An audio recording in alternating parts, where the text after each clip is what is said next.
Welcome to the Lean Solutions Podcast. This is the podcast that adds value to leaders by helping you improve performance using process improvement solutions with bottom line results. My name is Patrick Adams, and this season I'll be joined by three other amazing hosts, including Catherine McDonald from Ireland, Andy Olrich from Australia, and Shane Doffenbaugh from the United States. Join us as we bring you guests and experiences of lean practitioners from all over the world. Hello and welcome to this episode of the Lean Solutions Podcast, led by your hosts, Andy Ulrich and myself, Patrick Adams. How's it going, Andy? Great, Patrick. How are you, mate? I'm doing great. I'm excited to be here, excited to dive into this topic that we have today. We're talking about lean being applied to our personal lives, like living lean, like really being invested to the point where it's something that just engulfs your whole body. So I'm really excited to dive into this. We have a great guest today, a good friend of mine, and I'm going to let you introduce him, Andy. But I know just from my own personal opinion on this, Sam is one of the greatest coaches for lean coaches that's out there. So I'll just say that, and then I'm going to turn it over to you, Andy, and let you kind of give a quick intro for Sam. Awesome, thanks. Yeah, today we're joined by Sam Morgan.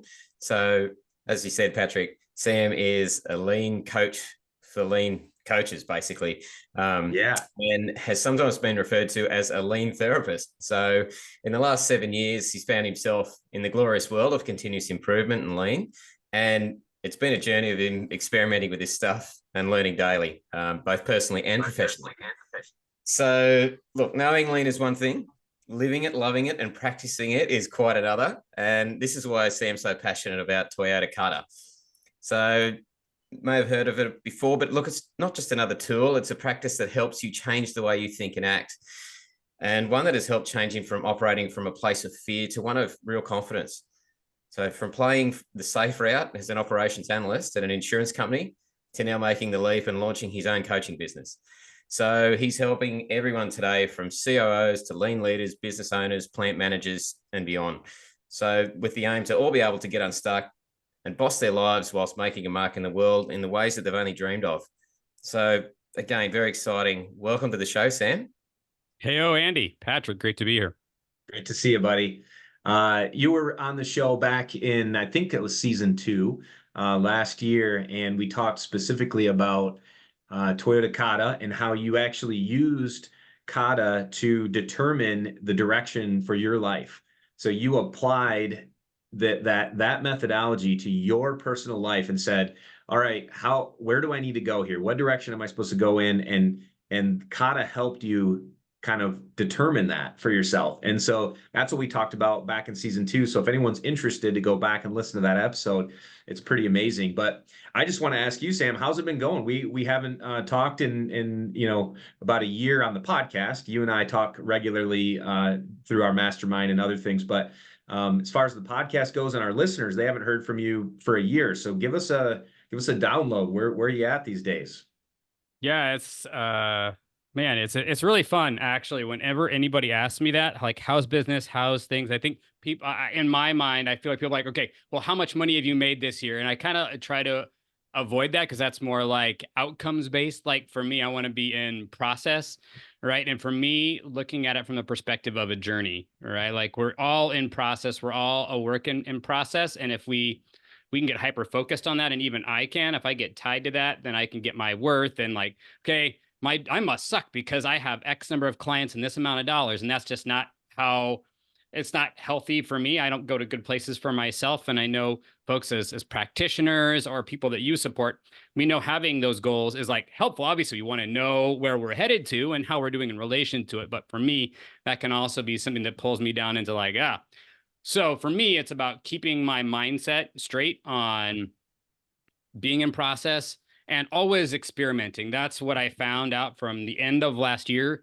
to now. I did like all these experiments where I was like creating a community, right? I'd been doing the one-on-one coaching and that was fun, but I was finding like I wanted that space where I could encourage people in a bigger setting, maybe that was people would feel safer, could do some work, maybe financially that would work out better for me, and then come up with some ideas and support and accountability. So I did a beta, kind of did a couple of beta groups, and then eventually got half of those groups to come together into one. And so now that's been going for like 6 months, and people really getting a lot of value out of that. Then I also did a 4-day challenge to help people who are like lean folks to launch their own business.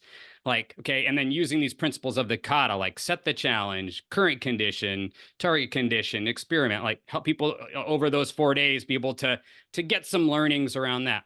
Then I also launched my newsletter, which was like, I'd been like talking about it for months, and like I was sending out messages, hey, would you be interested in this? And then never really doing it. And I'm like, well, how can I say I'm experimenting and having this mindset if I don't actually just try it and put it out there and see how it goes? So I did that. And then last year, kind of the final thing, and we'll dive into this more as we go.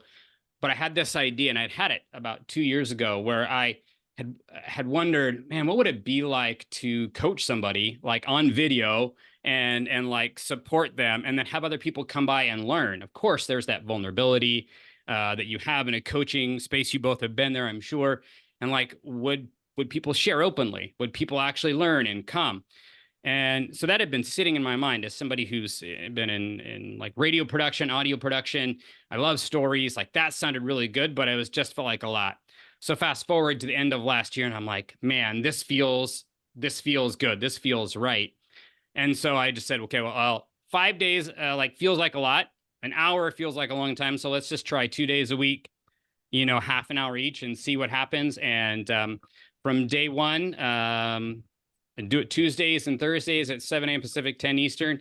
And I'm starting to get a nice flow of coaches who step into the hot seat, as I call it, on Tuesdays. And then Thursdays offer some perspectives and ask questions and input around sales and marketing, which, as you know, us lean folk aren't big fans of, but I'm finding that people are really getting value out of that. So that's what I've been up to, is just running a ton of experiments and learning a lot along the way. So yeah, it's lots and lots of fun. So yeah, plenty happening, Sam. In regards to our topic around, how do you find, we're talking about lean and in your day-to-day life, are you finding that your previous experience is what's really turbocharging all this activity at the moment? Or are these things flowing out of these coaching sessions that you're having? Is that really starting to apply to your day-to-day? And can you give us some examples of how that's sort of shaping together? Yeah, I feel like it's a mindset, right? For those that are, chiming in, I think you probably relate to it. It's like, you don't turn it off, right? When you turn off your Zoom camera, you close your email, right? You leave the Kaizen event, whatever you're doing, your brain doesn't just go, okay, now we're going to go home and just be normal Patrick or Andy or Sam, right? Like that doesn't happen. Our mindset is always in the curiosity, in the learning, in the experimenting. And so that is, for good or for ill, what comes with the package, right? It's almost like a disease. I sometimes I say it's like it's a good disease, but it is. I just sorry to interrupt you, Sam. I just want to jump in on that because I've found myself applying lean thinking to how I parent.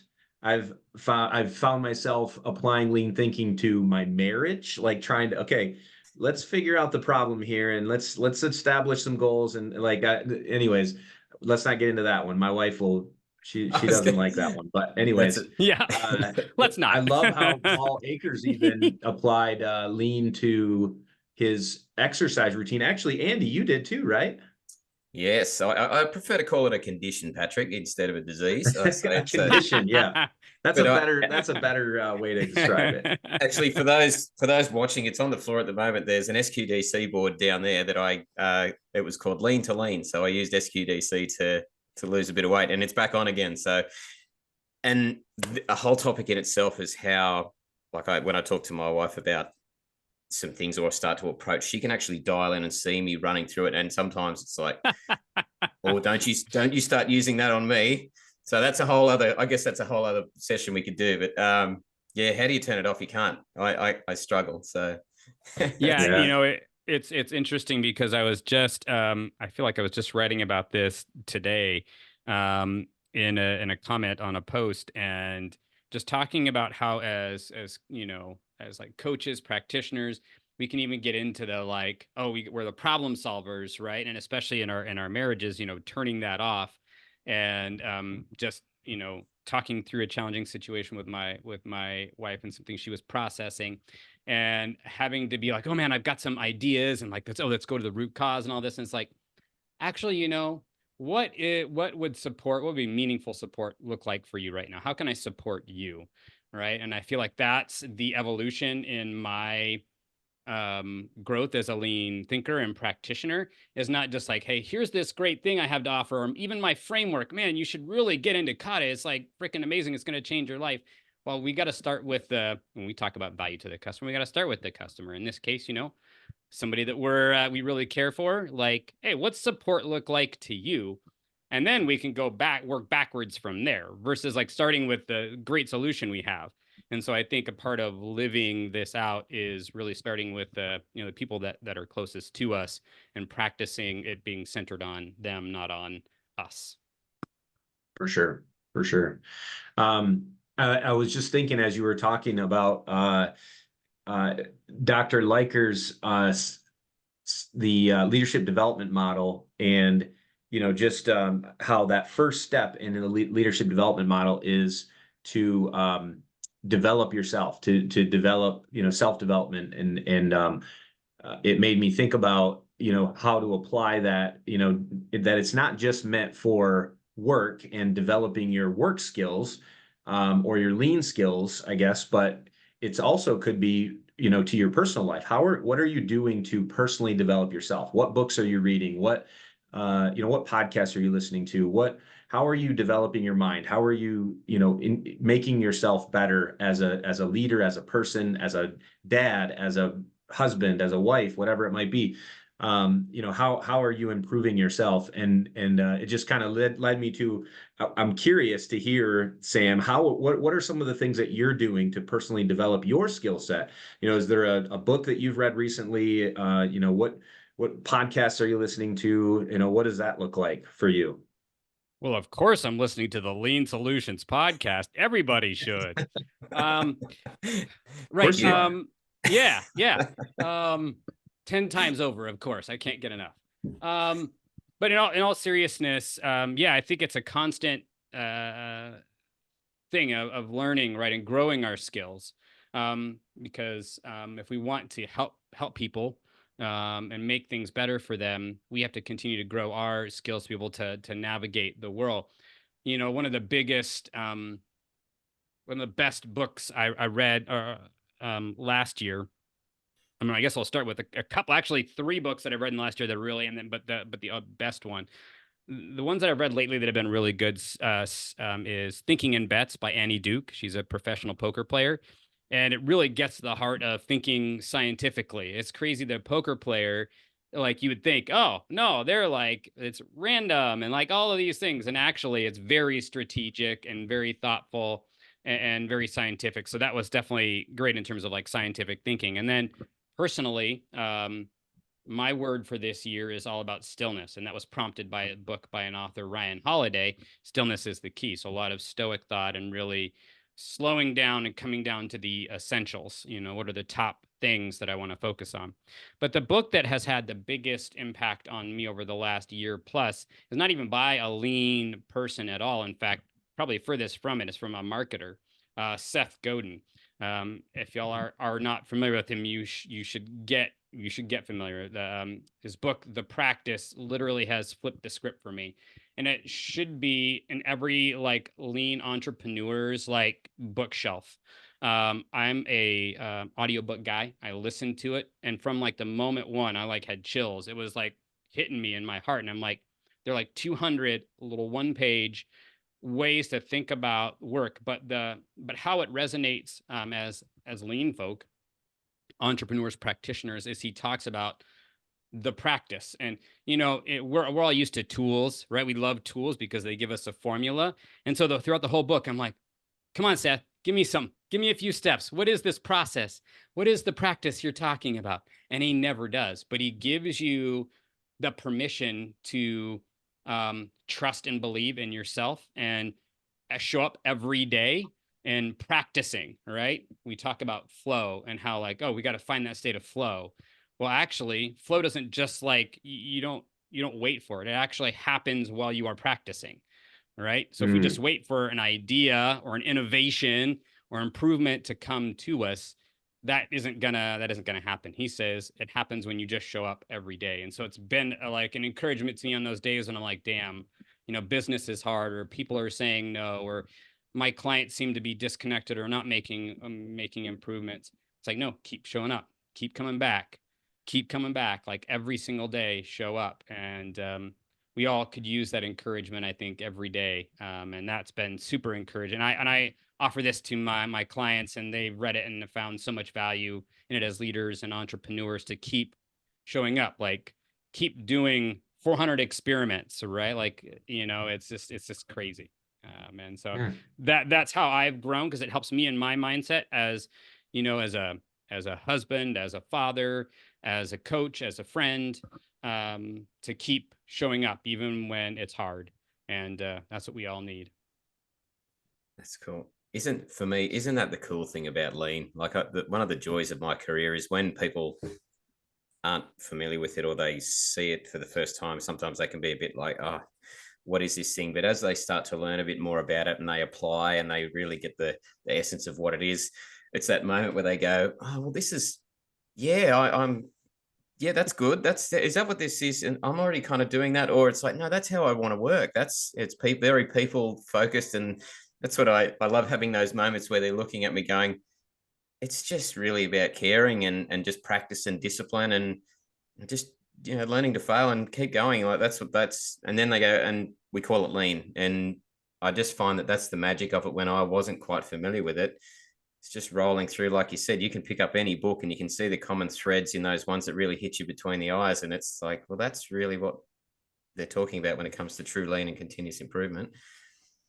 I think that's a great example, Sam, because as I said, it's a condition and you just see it everywhere. So it's it's awesome. Love it. Sam, you mentioned experiments, that you run experiments, or that you suggest running multiple experiments. Yep. Can you tell us about an experiment that you tried lately? And I have my Kata coaching card up in front of me here, so I'm gonna walk through this and make sure that I follow the right steps for the questions. Okay. Talk to us about your experiment and your last step. Let's hear it.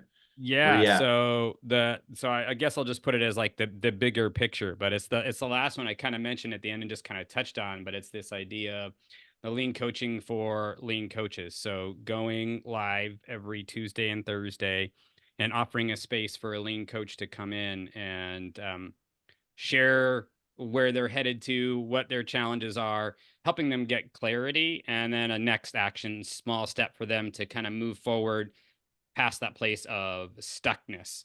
So that was started back first week of December, and it continues on through today. And then also, as I said, the Thursdays we talk about sales, marketing from like that lean perspective challenges that we face and having conversations. So that's the experiment every Tuesday and Thursday. Yeah. So when you started that experiment, what did you expect would happen? It's funny, as like you would think as a scientific thinker, I would have like documented this, and damned if I didn't write down what I expected. But I think my reaction kind of says something. Like the first couple times when I was kind of looking at people who were signing up and coming in, and like, oh, you mean this amount of people actually this like resonates with them and they want to come? Like when you're surprised by something, that tells you what your expectation was. And so clearly I was not expecting it to like that many folks to like come in, to like sign up, to show up, and then like to actually be willing, like to be present, right, and check it out, as well as like sign up and sit and be coached like publicly, like that. So that's what you didn't expect to happen. What were you expecting? What you expected? Like what? Just a few people? Right. Yeah. Like, I guess in a way that tells you like the work, ongoing work for me, and knowing that I bring something of value, right? Like that, that's like, I guess that comes to the very end of the learnings, but I guess so the because you expectation. talked us through what you expected. You were going to have a few people. What actually happened was you had way more than you expected in people that actually wanted to do the coaching. And then, so now tell us what you learned. Yeah. The power of iterations, right? The power of experimentation, right? And just doing it, and not just holding on to an idea. The best way to learn is by doing. And I think what I'm also learning too is the power of making it about them. All right. I think I can get so caught up when I'm in the coaching practice. In fact, I got this feedback from one of the folks that came on. They asked me probably a week, 2 weeks after, like, hey, Sam, can I give you some feedback on the session? And I'm a lean practitioner. Of course, I want voice of the customer. Who doesn't, right? But in my head, I'm like, oh man. Like, and knowing the person who was going to share, I'm like, they're going to shoot straight with me. So of course, I'm like, okay. So we had a conversation, and they were just sharing with me, hey, the part at the beginning, it was a little bumpy. Onboarding, that was a little tough. And I was like, okay, yeah, we can work on making that process better, making it more flow, more seamlessly. Sure. And he's like, yeah, then our coaching session, I was noticing that, you're a pretty emotionally aware guy. You're present. I know you. He's like, but you just felt like you were out in your head and not being present with the thing. And I'm like, oh, yeah, guilty as charged, right? Like I can totally feel that. And then at the end, he said, man, I really felt like, you followed up and asked like, hey, how did you feel? With you like 4 times? He's like, I really felt like you were like pitching me and like trying to, do all those, like the, what is it? The bait and switch. Right. And I was like, oh, dang, right. All the things that I didn't have the intention, but was coming up. So those were some great learnings for me, that I was making it about me, right? In the coaching, and I can do this, of course, in the day-to-day, but this is just a reminder of like, it's about the person, right? The person that you're in front of, it's about them. So I have the process, right? I know the questions, I have the framework, in my mind, but being present means that you make it about them. And ultimately you're trusting yourself, right? That no matter where the conversation goes, that you're going to be present, listen to them, make it about helping them and them getting learning, and not about you looking good. Because that for me is what it's been. Like how many likes, how many attaboys, all those things. But for me, it's about them and them getting value and them getting unstuck and them getting help. So I guess that's what I'd say. It's about them, not about me, and the power of experimentation and iteration.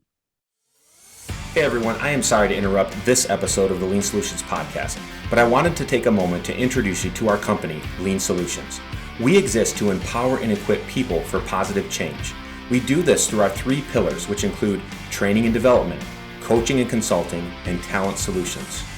Whether you have specific areas for improvement or you're not really sure where to start, we can build tailored solutions and provide resources to meet your needs. Send us an email at office@findleansolutions.com to begin your journey towards transformation. Now, back to the show. You've been going for about 18 months with your own business, Sam. In all of that, it sounds like it's, and watching from, as I do, through LinkedIn, etc., with what you do, what can you put your finger on the most surprising thing that's come out of all of this in the last 18 months for you personally? Yeah, I think I've been reading one of the other books that has been recommended to me is Marcus Aurelius Meditations, and I have it by my bedside. I don't want it to like sound like I don't like read it religiously or anything, but every so often I'll pick it up, and this one quote, and this kind of like leads into what's the most surprising thing, but in it he says, "Don't be ashamed to need help. Like a soldier storming a wall, you have a mission to accomplish. And if you've been wounded and you need a comrade to pull you up, so what?" And I think in my practice of working with lean leaders, COOs, founders of businesses, no matter the position, every single time when I get finished with a session with someone, I like to ask that question that Michael Bungay Steiner has in his coaching, the coaching habit. What was most valuable for you here?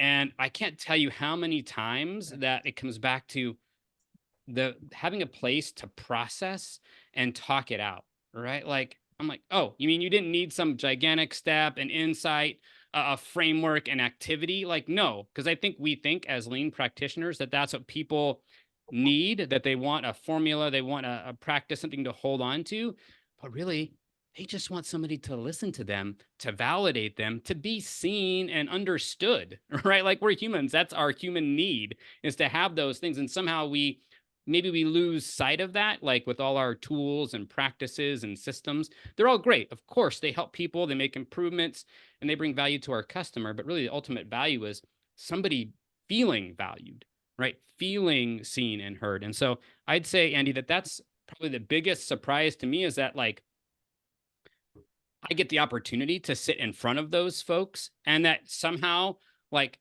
I don't have a Lean Six Sigma black belt. I've been doing this work for 7, 8 years. 8 years ago, 9 years ago, I was a quality assurance analyst. I knew nothing about Lean. Somehow, though, my journey has taken me to this place to sit in front of these people and be a listening ear, an open heart, to be able to create that space. And then they can go out and they get to empower their people. They feel energized, and so that they can go out and do the work. And goddamn, if that doesn't feel so freaking good, that all I have to do is show up and listen and be me. Like, I don't have to have like some fancy certificate or all these things are done, all these events. Sure, those are great, right? We can learn from those experiences, not discounting that by any means. But that idea that we all need support, we all need that accountability and someone to walk beside us. And, like, if you need, as Marcus Aurelius says, a comrade to pull you up in those moments, so what? And I think that for me is like empowering. I get chills even thinking about it, right? And I'm so thankful that I get that opportunity to do that. Like 8 years ago, I didn't know Patrick or you or anyone in this space, and here I am, getting these opportunities to share. Man, it just floors me. So the most surprising thing is that everyone's the same, right? I guess it shouldn't be a surprise, but somehow we get lost in like somehow the ranking or like the outward, but we're all the same on the inside. Yes. Oh, go ahead. Sorry, Andy. I was just going to say, playing back just what we've been talking about, where you talked about what you didn't expect to happen, what your biggest surprise was.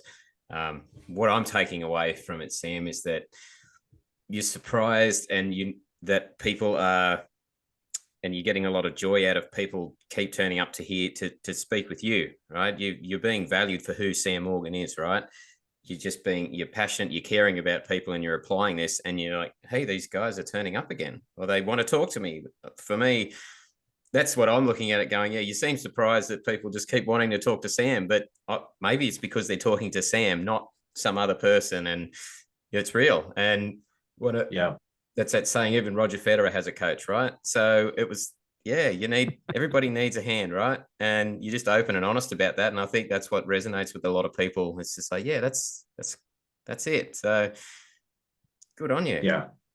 Yeah. No, I love it. And I want to echo what Andy said too, because, when I think about Sam, I think about, like, you are the first one to comment on my post, which might sound small to everybody that's listening, but if you go back and read some of the comments that Sam posts on some of my threads, they're super supportive.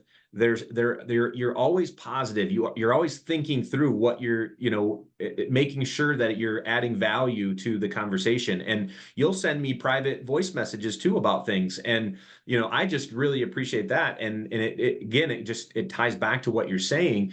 Think about, for many people that are listening in who are lean practitioners in organizations, or maybe you're an ops manager or whatever, leader, supervisor.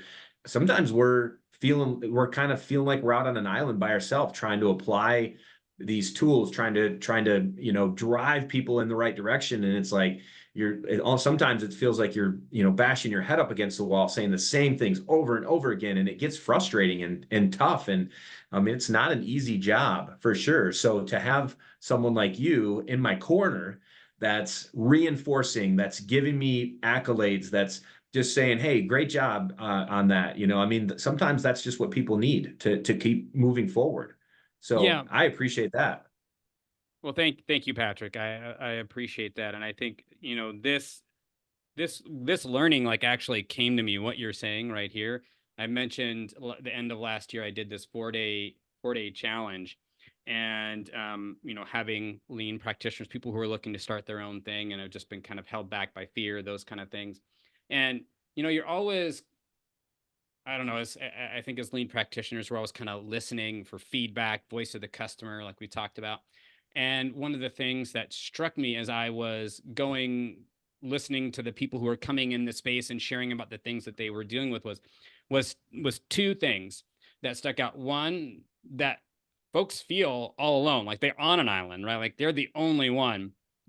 And number two, that they're the only one that like struggles to practice what they preach, right? We're sitting up here, we're talking about problem solving. Okay, we got this ideal state, current state. What are our obstacles? What's the experiment? And we're like, oh man, if somebody looked over here, they'd see that I am not applying that in my business. I'm not applying it in my marriage. I'm not applying it. Sure, sure can lead a great, A3 problem solving workshop, but if they looked at me, they'd see that they'd see clearly that I don't know what I'm talking about, right? And I think for me, it's like, okay, how can we normalize that? That's okay, right? And I think we, in our social media age, even in our lean professional spaces, we can put on airs like we got all of our shit together, right? But the reality is like we all have things that we're all a work in process. And if we can acknowledge it, not to like be like have some Olympics of like how bad or how, but just like, hey, yeah, we're all works in progress, and if we can normalize that, I feel like that's going to be greater for our whole community. Like, hey, you know what? You're not alone in struggling with this, right? Like people knew what my business was bringing in, right? Like, they'd be like, oh, okay, right? Like, it's okay. Like my business is doing that too. Okay, great. Okay, so now where can we go? What are the things we need to work on? Where do we want to be? What would be awesome? Where am I at now? What are the things? Okay, great. Now let's do this together, right? And so acknowledging that it's okay to like say, I'm struggling and that you're not the only one. And I think let's normalize that. Let's normalize that, good people, so that we can all like feel okay, right? We all need that. We all need that. And, honestly, I'm kind of sick and tired of the other way. I mean, like I can't control how others show up, other practitioners, but this is the way that I'm going to show up. And I hope that encourages other people to do that, to kind of come out of the woodwork and go, okay, all right, yeah, I'm dealing with it too. I struggle with this too. And now where do we go from here? Now let's go together, right? Like I need that hand up. Here you go. Like, let's go together. It's something that when we talk about applying this in life, in general life, that's something that the world needs more of.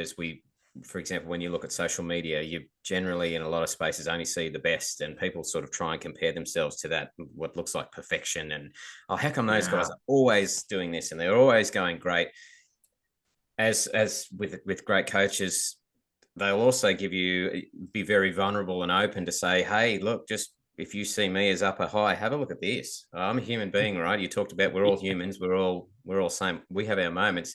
I think in the broader society, it's super important that people see the warts and all, and that's how a lot of people will connect with a coach and want to stick around with them. It's like, oh, actually, I've got a real human I'm working with here, not a robot or someone who is expecting me to be at that level all the time, because it's not possible. And as you said, it's not real. So the good thing about the coaching and some of the comments I see from you in particular, Sam, or others that I enjoy working with, is they'll, as we say here, they'll put it on your chin too. They'll actually say, hey, yeah, it's not all the good stuff either. It's hey, hang on. This is actually, I can see this, and that feedback that you got from that person, they're coaching you, right? They're trying to say, there's some things here, Sam, that you've got to work on too. So it's got to be, and that's why I enjoy working with those people who are humble, real. Otherwise, they kind of do as I say, not as I do, and I just don't trust those types of people. So I think that's again why people's coming back to Sam, because you're open and you're saying, hey, here I am. Yeah, I'm learning from you too. So there's something one of my coaches has told me, and it's like, I consider myself pretty emotionally aware. I've done, counseling, group therapy, lots of, I've been coached, right? So I consider myself pretty aware, but I've had my eyes opened by a coach. My wife, she's a great encouragement as well. But he has said quite often, vulnerability is a superpower. And if we would only like get in touch with that when we come to the space, not that you're sharing all of your stuff, right? Like you don't have to do all that, but like you can share. that you're struggling and that there's a challenge that you've got going on right now. And I think for me, especially as an entrepreneur, like I've been 18 months, the fear for me as well, if people see that I've got all these words, well, why are they going to trust me? Why would they hand me over a few $1,000s if I don't have my shit together? How are they going to see that I can help them? And I think it's that relationship, that vulnerability, that trust that you're building. And I think that they can see, right? They can see that, yeah, he has those, but I can also trust that he's going to help me. Like in one of my lean coaching for lean coaches, one of the first ones, one of the gals, she's looking to restart her business, and she wanted to hear she's like, my challenge is hearing the voice of the customer. How do I get that? And so we kind of got to the point where she's like, okay, I need to reach out to folks in my network that are my ideal customer. Perfect. Great. Okay. Well, what's your step? What are you going to do? Okay, I'm going to reach out and get some feedback from this person. Awesome. Okay. When are you going to do that? Okay. And this is end of last year. Okay. I'll do it within, I don't know, 2 weeks. Okay. Patrick, to the coaching questions, how quickly can we do that? Right. Like we talk about the kata, and that's not like pressure, or it's just like, can you run an experiment quicker so you can learn? Right. And so I pushed on that, and she said, yeah, I can make that call. Like, I don't know, it was later today or the next day. So I checked in with her then a couple of days, and she said, yeah, I got some great feedback from the person, and it was awesome. And then 2 weeks later, I was like, hey, how's things going? And she said, you know what? This person is now a client of mine. And it was so like cool for me. Like you said, Andy, sometimes we got to kind of push and make maybe like push somebody knowing that they've got it, and push them. And it was cool because of that, because of my bravery to step into the space and ask her that question. Because in that moment, I'm like, oh crap, I'm going to ask her this question. I know it's going to make her uncomfortable, but I'm going to ask it anyway. And so she leaned into it. She did it. And now it led to a client for her. And I think for me, what I hope, right, as a coach, and this is something my wife shared with me when I was going through a rough day, and maybe it'll resonate with somebody else out there that's listening, is that a coach should do this. I was sitting there, we were lying in bed, and I was processing the day, and she said, you know what, Sam, my hope for you is that I could just hold up a mirror so that you could see your own greatness and believe it. And I was like, damn, if that's not the description of a coach, I don't know what is. So that's what I hope that we all, as practitioners, we go out and we do that, not so that we can like, hey, let me hold up a mirror so you can see me. I'm the awesome person. It's like, no, as a coach, I want to push you. I'm going to push into my own fears and stuff and hold this up so that you can see that you have something to offer to the world. And I know that it did that for her. And I hope that I continue to do that, and that those out there that are coaches and consultants can lean into that too, and be able to help others in that way as well. Love it. You made me feel like I need to pull out my my old A3 on how to improve my marriage. I'm gonna have to do that now. Oh, I'm looking for that post, Patrick. I'm looking for that post. You can bet I'll be commenting on that one. Yeah, we'll have to do an interview with my wife sometime and see what her thoughts were on me utilizing an A3 to come on, don't tease us now, Patrick. Hey, don't tease us. Imagine that all of us we do a session which is interviewing, living with a lean condition. I think that'd be hilarious. And Sam, sounds like what's your wife's name? Sydney. Sydney. Like Australia. Yeah. But not spelled like Australia. Her dad is actually Sydney too, but his is spelled like Australia. Oh wow. Okay. Well, that she sounds great. I usually get stop snoring, or there's a saying down here, why don't you go to bed with a mirror and wake up to yourself? All right. So that was a saying. It's like so sounds like you've got a pretty good mix there, mate. It's nice to hear those stories. Yeah. But I think wow, imagine living with a lean practitioner. Wow. Yeah. That would be a documentary. I'm sure hundreds would line up for. Love it. Well, Sam, it's been great to have you on the show once again. Obviously, love connecting with you, love having these conversations. I'm just speaking to our audience. If anyone's out there that's looking for a coach, obviously, my recommendation would be to reach out to Sam. We will drop Sam's website and LinkedIn link into the show notes. So if you do want to reach out to him, you can go right to the show notes and find a link to connect with Sam. Sam, any last parting words as we close today? No, it's just the encouragement to keep showing up, right? Keep trusting the process, the practice, keep showing up every day in who you are, right? And you're perfect just the way you are. And being in process is okay. Being in process is okay. And that's what we all are.